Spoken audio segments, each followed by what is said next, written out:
Tamil Nadu premier league 2025 28வது போட்டி Dindigul Dragons and Trichy Grand Cholas கடை நடக்கப்போது அதோட ஃபேண்டசி ப்ரிவியூ பார்க்க போகிறோம். லீக் ஸ்டேஜோட கடைசி போட்டி முக்கியமான போட்டியாகவும் இருக்கும். திருச்சி கிராண்ட் சோலர்ஸ் ஜெயிக்கிற பட்சத்தில் அவங்க நம்பர் 4 ஸ்பாட்டுக்கு வர முடியும். டிடியை பொறுத்த வரைக்கும் ஜெயிக்கிற பட்சத்தில் அவங்களால நம்பர் 2 ஸ்பாட்டுக்கு போக வாய்ப்பு இருக்குது. ஆனால் திருப்பூர் தமிழன்ஸ் நல்ல ரன் ரேட்டில் இருக்காங்க. ஒருவேளை இதுக்கு முன்னாடி நடக்கிற போட்டியில் திருப்பூர் தமிழன்ஸ் வின் பண்ணாங்கன்னா டிடி வின் பண்ணால் கூட உள்ளே போகிறது அவ்வளோ ஈஸி கிடையாது. டாப் 2ல் முடிக்கிறது கஷ்டமான ஒரு விஷயம்தான். எனிவே டிடி ஜெயிச்சுட்டு அடுத்த மொமெண்ட் எடுத்துகிட்டு போகணும் அப்படின்னு நினைப்பாங்க. டெமசி கிரிக்கெட் 11 அப்படின்னு சர்ச் பண்ணி டெலகிராமில் ஜாயின் பண்ணிக்கோங்க. குழப்பம் இருந்ததுன்னா டாப் கமெண்ட் லிங்க் இருக்குது, கிளிக் பண்ணி ஜாயின் பண்ணிக்கோங்க. X11 சூப்பராக இருக்குது, ஸ்மால் லீக்கு பெஸ்ட்டாக இருக்குது, நிறைய வேலை பெனிஃபிட் கொடுக்கக்கூடிய ஆப்பு. இங்கே லீடர் போர்டு கொடுத்துருக்காங்க ஜூன் 5லேருந்து ஜூலை 31 வரைக்கும். இந்த கேப்பில் ஹெவி இன்வெஸ்ட் பண்ணுறவங்களுக்கு ப்ரைஸஸ் இருக்குது, பயன்படுத்திங்க. X11 இன்ஸ்டால் பண்ணலைன்னா டாப் கமெண்ட் லிங்க் இருக்குது, கிளிக் பண்ணி இன்ஸ்டால் பண்ணி என்னோட ரெஃபரல் கூட பயன்படுத்த மறக்காதீங்க. என்பிஆர் காலேஜ் கிரவுண்ட் திண்டுக்கல்ல தான் இந்த போட்டி. மழைக்கான வாய்ப்பு குறைவு. June 29 7:15 PM match start. கொஞ்சம் டிலேவாக ஸ்டார்ட் ஆகலாம். முதல் போட்டி நடந்ததுக்கப்புறம் டாஸ், அதுக்கப்புறம் மேட்ச் அப்படிங்கிற மாதிரி இருக்கும்போது 7:30 இந்த மாதிரி ரேஞ்ச் கூட போகலாம். பட் ஆன் டைமில் கரெக்டாக பார்த்துக்குங்க. 2021லேருந்து 24 போட்டி, அதில் 7 பேட் ஃபர்ஸ்ட், 17 சேசிங், 187 பேட் ஃபர்ஸ்ட்டுக்கான அவரேஜ். ஒரு போட்டி நடந்து அடுத்த போட்டி நடக்கிறதுனால மோஸ்ட்லி பேட் ஃபர்ஸ்ட் பண்ணுறது கூட கொஞ்சம் ப்ரிஃபரபுளாக யோசிக்கலாம். செகண்ட் ஹாஃப் கொஞ்சம் டவுன் கூட ஆகலாம். அவ்வளோவா காற்று இல்லை, அதே நேரத்தில் கொஞ்சம் சில்னஸ் பெருசாக இல்லை அப்படின்ற பட்சத்தில் டெஃபினட்டாக அங்கே பேட் ஃபர்ஸ்ட் வந்து ப்ரிஃபரபிள். பட் இந்த பர்டிகுலர் கிரவுண்ட் சேசிங் கிரவுண்ட் அப்படின்னே சொல்லலாம். சேசிங்க்கு நிறைய ப்ரிஃபர் பண்ணி நிறைய வெற்றியும் கிடச்சிருக்கு. அப்படின்னால சேஸ் ப்ரிஃபர் பண்ணால் ஆச்சரியப்படுறதுக்குல. பேட் ஃபர்ஸ்ட் பண்ணும்போது 6 விக்கெட் அவரேஜாக, சேஸ் பண்ணும்போது 5 விக்கெட் அவரேஜாக. என்ஆர்கே அதிக ஸ்கோர், எஸ்எஸ் லோ ஸ்கோரு 150க்கு பிலோவா, 11 times medium score, 7 times and 190 அபோவா, 6 டைம்ஸ். இந்த பர்டிகுலர் கிரவுண்டில் திண்டுக்கல் டிராகன்ஸோட ரொம்ப லோ ஸ்கோர் வந்திருக்கு. 115க்கு 9 அப்படிங்கிற ஸ்கோர் பண்ணியிருக்காங்க. திண்டுக்கல் டிராகன்ஸ் இங்கே விளையாண்ட 22 போட்டியில் 17 வின்னு 5 லாஸு. சூப்பர் நம்பர் வச்சுருக்காங்க. இந்த பர்டிகுலர் ஹோம் அட்வான்டேஜ் வச்சுருக்காங்க. டிஜிசி விளையாண்ட 16 போட்டியில் 11 லாஸ் 5 வின் மட்டும்தான். கண்டிப்பாக மோசமான ஒரு நம்பர் தான். திண்டுக்கல் டிராகன்ஸ் எப்பயுமே ஓவராலாக பெஸ்ட் அவுட்புட்டு கொடுத்துருக்காங்க. திருச்சி கிராண்ட் சோலர்ஸ் ஒவ்வொரு வருஷமும் அப்படின்னு பார்க்கும்போது அவ்வளோ கிரேட் அவுட். ஒரு சீசன் மட்டும் பெஸ்ட்டாக இருந்தாங்க, மற்ற சீசன்லாம் கொஞ்சம் ஸ்மாராக தான் இருந்திருக்காங்க. இந்த வருஷம் பிளேயர்ஸ் எல்லாம் பெஸ்ட்டாக இருந்து கூட அவுட்புட் பெருசாக வரல அப்படிங்கிறது இருக்குது. இந்த போட்டியில் ஜெயிக்கிற பட்சத்தில் வாய்ப்பு ரொம்ப அதிகம் இருக்கிற டீமாகவும் இருக்காங்க. ஏன்னா 3 டீம் போட்டியில் இருக்காங்க நம்பர் 4 ஸ்பாட்டுக்கு. அதில் டிஜிசி நல்ல அட்வான்டேஜோடு இருக்காங்க அப்படின்னு தான் சொல்லணும். அண்ட் சக்ஸஸ்ஃபுல்லாக டிடி 190 ஜெயிச்சிருக்காங்க சேஸ் பண்ணி. டிஜிசி 158 சேஸ் பண்ணி சக்ஸஸ்ஃபுல்லாக ஜெயிச்சிருக்காங்க. விக்கெட் பேஸில் நிறைய லூஸ் பண்ணல டிஜிசி. ஆனால் திண்டுக்கல் டிராகன்ஸ் பேட் பாஸ் பண்ணும்போது அதிக விக்கெட்ஸ் லூஸ் பண்ணுறாங்க, சேஸ் பண்ணும்போது விக்கெட்ஸ் குறைவாக லூஸ் பண்ணுறாங்க. அண்ட் ரீசன் நம்பர் பார்த்துக்குங்க. திண்டுக்கல் டிராகன்ஸு டாப் 3 ஹெவியாக இருக்குது. மிடில் ஆர்டர் பேட்டர்ஸ் கொஞ்சம் யோசிக்கிற மாதிரி இருக்குது. பட் ஸ்டில் பாஃப்னா, விமல் குமார் இவங்கெல்லாம் ரீசெண்டாக எக்ஸ்பீரியன்ஸ் வச்சுருக்காங்க. போன வருஷங்களில் விளையாண்டுருக்காங்க. பாஃப்னா ஆரம்பத்துலேருந்து விளையாடுறதெல்லாம் பார்க்குறோம். ஹன்னி சைனி குயிக்காக ஆடுறாரு. தினேஷ் ஹெச் போன போட்டியில் வந்தார்.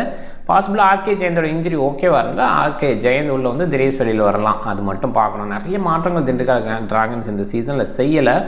ஆகாஷ் சர்மா அதுக்கு முன்னாடி விளையாண்டுருக்கார். ஆர்கே ஜெயந்த் மொத்தமாக ஒரு 14 பிளேயர் அப்படின்ற ரேஞ்சிலே ரொட்டேட் பண்ணி பண்ணிகிட்டு இருக்காங்க. ஸோ அதை கொஞ்சம் பாசிட்டிவாக பார்க்கலாம். திண்டுக்கல் டிராகன்ஸு அவங்களோட 11 ஸ்டிக் பண்ணிட்டு போகிறாங்க. அது கொஞ்சம் அவங்களுக்கு கான்ஃபிடென்ட்டை கொடுக்குற ஒரு விஷயமா இருக்கும். மிடில் ஆர்டர் பேட்டர்ஸ் ஆரம்பத்தில் அவ்வளோ சிறப்பாக இல்லை. கடந்த போட்டியில் டாப் 3 ஃபெயிலியர் ஆனதுக்கப்புறம் மிடில் கேம் எடுத்துகிட்டு போனாங்க. மான்கே வாஃப்னா, விமல் குமார், ஹனி சைனி ஒரு இடத்துல.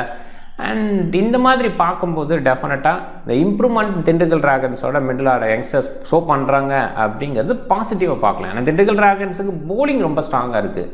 அஸ்வின் இன்டர்நேஷ்னல் பவுலர் தெரியும். அண்டு எந்த வகையில் எஃபெக்ட் கொடுக்க முடியுமோ பேட்டிங் பேஸில் அவருடைய எஃபெக்ட் கொடுக்க முடியும். வருண் சக்கரவர்த்தி, சந்தீப் ஆர்யா இவங்கெல்லாம் ஐபிஎல்ல இருக்கிற பவுலர்ஸு. டிடி சந்திரசேகர் அண்ட் பெரியசாமி இந்த ஃபார்மேட்டில் எக்ஸ்பீரியன்ஸ் பயங்கரமாக வச்சுக்கோங்க. டிஎன்பிஎல்ல பெஸ்ட் அவுட்புட் கொடுத்த பிளேயர்ஸ். ஸோ இந்த மாதிரி பவுலிங் யூனிட் இருக்கிறது. அதே நேரத்தில் டாப் ஆர்டரில் சிவம் சிங் ஐபிஎல் இருந்தவர். பேட்டிங் பேஸில் பாபா இந்திரஜித்தும் ஐபிஎல் இருந்தவர். இந்த மாதிரி இருக்கிறதுனால அவங்களோட பேட்டிங் டாப் 3 ஹெவி அப்படிங்கிற அந்த இடத்துல மிடில் ஆர்டர் மட்டும் வீக்குன்னு நம்ம சொல்லலாம். பட் அதையுமே போன போட்டியில், அதுக்கு முதல் போட்டியில் ஓரளவுக்கு கொண்டு வந்ததுனால அவங்களுக்கு ஒரு கான்ஃபிடென்ட் இருக்கும் அப்படின்னே சொல்லலாம். திருச்சி கிராண்ட் சோலர்ஸ் நிறைய எக்ஸ்பீரியன்ஸு, அதே நேரத்தில் நிறைய ஆல்ரவுண்டர்ஸ் இருக்க ஒரு யூனிட்டு. வசீம் அகமது, சுஜய் வரைக்கும், அதாவது சுரேஷ்குமார், வசீம் அகமது, சுஜய் 3 பேரும் பேட்டர்னு சொல்லலாம். அதுக்கப்புறம் கௌசிக்கு, சஞ்சய் யாதவ், ராஜ்குமார், ஜமாலை விட்டுருவான். ஏன்னா ஜமால் பொறுத்தவரைக்கும் பவுலிங் பண்ணுறதில்ல, டிஎன்பியில் பார்த்ததில்ல அப்படின்னே சொல்லலாம். முக்கிலேஷ், சரவணகுமார், செல்வகுமரன், அதிசயராஜ் டேவிட்சன், ஈஸ்வரன் இவங்க எல்லாருமே பவுலும் பண்ண முடியும், பேட்டிங் எபிலிட்டி உள்ள பிளேயர்ஸ் அப்படின்னு சொல்லலாம். செல்வகுமரன் வரைக்கும் உங்களோட பேட்டிங் டெப்த்துக்கு நிறைய ஆல்ரவுண்டர் இருக்கிற யூனிட், எக்ஸ்பீரியன்ஸ் இருக்கிற யூனிட். பட் ஸ்டில் 2 வெற்றிகள் மட்டுமே பெற்றிருக்காங்கிறது ஆச்சரியமான ஒரு விஷயம். ரொம்ப க்ளோஸ் மேட்ச்சில் அவங்க சைடு முடியல அப்படின்றது இருக்குது. இதுக்கு மேலேன்னு பார்க்கும்போது சரண் இருக்கார், வாஷிங்டன் சுந்தர் தெரியும், ஒரு இன்டர்நேஷ்னல் கிரிக்கெட்டில் டெஸ்ட்டில் இருக்கார். ஸோ அதனால் அவருக்கு இங்கே சான்ஸ் இல்லை. ஆண்டனி தாஸ் மாதிரி பிளேயர்ஸ் எல்லாம் இருக்காங்க வெளியில், அவங்களெல்லாம் வெளியில் வச்சுருக்காங்க. போன சீசனில் கேப்டனாக இருந்த ஆண்டனி தாஸ் இந்த சீசனில் ஒரு வாய்ப்பை கூட பெறலை அப்படிங்கிறதும் இருக்குது. அண்ட் ஈஸ்வரனுக்கு இன்றைக்கி பர்த்டே பேபி என்ன பண்ணோம் பார்க்கணும். நல்ல பிளேயர், நல்ல பவுலிங் கொடுத்துட்ருக்காரு. சுரேஷ்குமார் ஆரம்பத்தில் அவ்வளோ கிரேட்டாக இல்லை, கேப்டன்சி ப்ரெஷரை ஃபீல் பண்ணார், ஒரு இடத்துல பரவாயில்ல அப்படிங்கிற கேமுக்கு வந்தார். கடந்த 2 போட்டியாக சூப்பராக விளையாண்டுருக்கேன், அந்த கேம் எடுத்துகிட்டு வருவார்னு நம்புகிறேன். வசீம் அகமது ஓரளவுக்கு ஸ்டார்ட் கொடுத்தாரு, இப்போ கொஞ்சம் டவுனில் இருக்கார். சுஜய் அந்தளவுக்கு கிரேட்டாக பார்க்க முடியல, ரன்னை பால் தான் ஆடாரு, இன்னும் கொஞ்சம் பெட்டர் ஸ்ட்ரைக்கோடு விளையாடணும். ஏன்னா மற்ற பிளேயர்ஸ்லாம் பெஸ்ட்டாக இருக்கும்போது சுஜய் யோசிக்க முடியல. சில நேரங்களில் சுஜய் ஸ்ட்ரைக்கில் பெஸ்ட்டாக இல்லைங்கும்போது கௌசிக், சஞ்சய் இவங்களெல்லாம் ப்ரொமோட் பண்ணிடுவாங்க, அதை பார்க்கணும். கௌசிக், சஞ்சய் அண்டு ராஜ்குமார், ஜமால், முக்கிலேஷ், சரவணகுமார் இவங்கெல்லாம் பயங்கர ஹார்டு ஹிட்டர்ஸ், பயங்கரமாக விளையாடுவாங்க. அதில் சஞ்சய் பவுல் பண்ணுறாரு, ராஜ்குமார் மோஸ்ட்லி முழுமையாக வீசிடுறாரு, முக்கிலேஷ் சில லெஃப்ட் ஹேண்டர்ஸ் இருந்தால் பவுல் பண்ணுவார், சரவணகுமார் முழுமையாக சில கடந்த சில மேட்சஸில் வீசுறாரு. ஆரம்பத்தில் அந்தளவுக்கு கிரேட்டாக இல்லைனா கூட இப்போ நல்ல பவுலிங் கொடுத்துட்ருக்காரு. டேவிட்சனோட பவுலிங், ஈஸ்வரனோட பவுலிங் ரொம்பவே சூப்பராக இருக்குது. செல்வகுமரனை ஒரு சில இடங்களில் பயன்படுத்துகிறாங்க, முழுமையாக பயன்படுத்துகிறாங்களான்னா கேள்வி தான். 2 டீம் பார்க்கும்போது டிஜிசி டெஃபினட்டாக பெஸ்ட்டுன்னு நான் சொல்லுவேன். பட் டிடியை பொறுத்த வரைக்கும் அந்த எக்ஸ்பீரியன்ஸ் பேஸில் டாப் 3 பர்ஃபார்ம் அவுட் கொடுத்துட்டாங்கன்னா கண்டிப்பாக கொஞ்சம் டஃப்பாக தான் இருக்கும். ஸோ அது பார்க்கணும், ஈக்குவல் டஃப்பில் நான் பார்க்குறேன். அதே நேரத்தில் டிடின்னு பார்க்கும்போது இந்த பர்டிகுலர் ரவுண்டில் பயங்கர சக்ஸஸ் வச்சுருக்காங்க, ஹோம் அட்வான்டேஜ் எடுத்துக்க வாய்ப்பு. அண்டு 2 டீமில் யார் ஜெயிப்பா அப்படின்னு என்ன கேட்டால் திருச்சி கிராண்ட் சோலர்ஸ் ஜெயிக்கிறதுக்கான வாய்ப்பு அதிகம், அப்படி ஜெயிக்கணும்னு நானும் நினைக்கிறேன். அண்ட் நியூ பாலை சந்தீப் ஆர்யா எடுத்து வீசுவார், கூட யார் வீசுவா, பாசிபிளாக அஸ்வின் ஸ்டார்ட் கொடுக்கலாம். லெஃப்ட் ஹேண்டர் டாப்பில் இல்லை, மேபி டிடி சந்திரசேகர் ஒரு left hand orthodox 2 right handers அங்கே தான் இருக்காங்க. இல்லைனா லேட்டர் பேஸில் கொண்டு வரணும், அங்கே அடி வாங்க வாய்ப்பு இருக்கனால டிடி சந்திரசேகரை பவர் பிளேயில் எடுத்துகிட்டு வரலாம். கூட பெரியசாமி பவர் பிளே எண்டில் வீச வைக்க வாய்ப்பு இருக்குது. கார்த்திக் சார் எனக்கு எதுவும் வாய்ப்பு கொடுக்குறாங்களா, சில ஓவர்ஸ் கொடுக்க வாய்ப்பு இருக்குது. கடந்த சில மேட்சஸில், அதாவது கடந்த 2 மேட்ச்லேயும் ஓவர் வாய்ப்பு கொடுக்குறாரு, அதை கொஞ்சம் மைண்ட் பண்ணிக்கோங்க. டிஜிசின்னு பார்க்கும்போது நியூ பாலில் அதிசயராஜ் டேவிட்சன், செல்வகுமரன் அப்படின்னு ஸ்டார்ட் பண்ணலாம். சரவணகுமாரை மிடில் தான் கொண்டு வராங்க, ஈஸ்வரன், அதிசயராஜ் டேவிட்சன் இப்படி கூட ஸ்டார்ட் பண்ணலாம். அண்ட் 2 ரைட் ஹேண்டர்ஸ் அப்படின்னால செல்வகுமரனை ஏர்லியாக கொஞ்சம் போட வைக்கலாம். ஸோ அது பார்க்கணும். அண்ட் கொஞ்சம் யூஸ்டு ட்ராக் அப்படின்ற அந்த பேஸ்லையும் ஏர்லியாக கொஞ்சம் நின்று வரும் அப்படிங்கிற அந்த பேஸ்லையும் செல்வகுமாரனை அப்படி பயன்படுத்தலாம், பார்க்கலாம். அண்ட் சரவணகுமார் மிடில் பேஸில் ஓவர்ஸை கண்டினியூ போட்டு முடிக்கிறாரு. ராஜ்குமாரை லேட்டாக எடுத்துகிட்டு வராங்க, கிட்டத்தட்ட பிராவோ ரேஞ்சுக்கு 10 ஓவருக்கு அப்புறம் தான் எடுத்து வராங்க. அங்கே மோஸ்ட்லி 4 ஓவர் வீசிடுறாரு அப்படிங்கிறத பார்க்குறோம். சஞ்சய் அப்பப்போ கொண்டு வர வாய்ப்பு இருக்குது, 2 லெஃப்ட் ஹேண்டர்ஸ் கடையில் மாட்டிட்டா அந்த இடத்துல ஒரு கொஞ்சம் ஓவர் குறைவாக கொடுக்குறோம். இந்த சீசனில் அவ்வளோவா சஞ்சய் அதோட பவுலிங் எடுப்படலை அப்படிங்கிறதும் இருக்குது.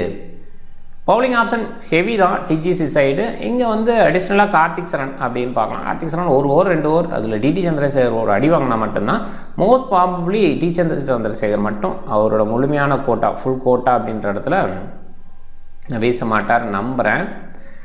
அண்ட் அஸ்வின், வருண் சக்கரவர்த்தி, சந்தீப் ஆர்யா அண்ட் பெரியசாமி முழுமையான ஓவர் வீசுவாங்க. சந்தீப் ஆர்யா, பெரியசாமி எண்ட் ஓவரில் வீச வாய்ப்பு. ஸோ இந்த சைடுன்னு பார்க்கும்போது நிறைய பவுலிங் ஆப்ஷன் இல்லை. ராஜ்குமார், சரவணகுமார், அதிசயராஜ் டேவிட்சன் முழுமையாக வீசுகிறாங்க. ராஜ்குமார், அதிசயராஜ் டேவிட்சன் எண்ட் ஓவரில் வீசுகிறாங்க. சில நேரத்தில் சரவணகுமார் கூட எண்ட் ஓவரில் வீசுகிறார், அது பார்க்குறோம். டிடி அதிகமாக ஜெயிச்சிருக்காங்க கம்பேரிட்டிவில் 2 டீம் பார்க்கும்போது. முதல்ல டிடி தான் டாமினேட் பண்ணியிருக்காங்க.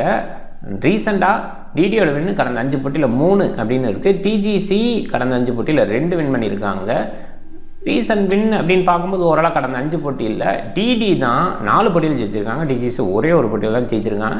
அவ்வளோ டாமினன்ட் டீம் கிடையாது. பட் இந்த வருஷம் கொஞ்சம் பெட்டர் டீமாக இருக்கிறனால இன்றைக்கி டிஜிசி ஜெயிக்கிறதுக்கான வாய்ப்பு கொஞ்சம் அதிகம்னு பார்க்குறேன். திண்டுக்கல் டிராகன்ஸ் நிறைய லக்கி வின் அப்படின்றது இந்த சீசன் அடைஞ்சிருக்காங்க. ஸோ அந்த மாதிரி இடத்துல யோசிக்கும்போது ஒரு இடத்துல லக் பேஸில் உள்ளே வரவும் வாய்ப்பு இருக்குது அப்படின்னு பார்க்கலாம்.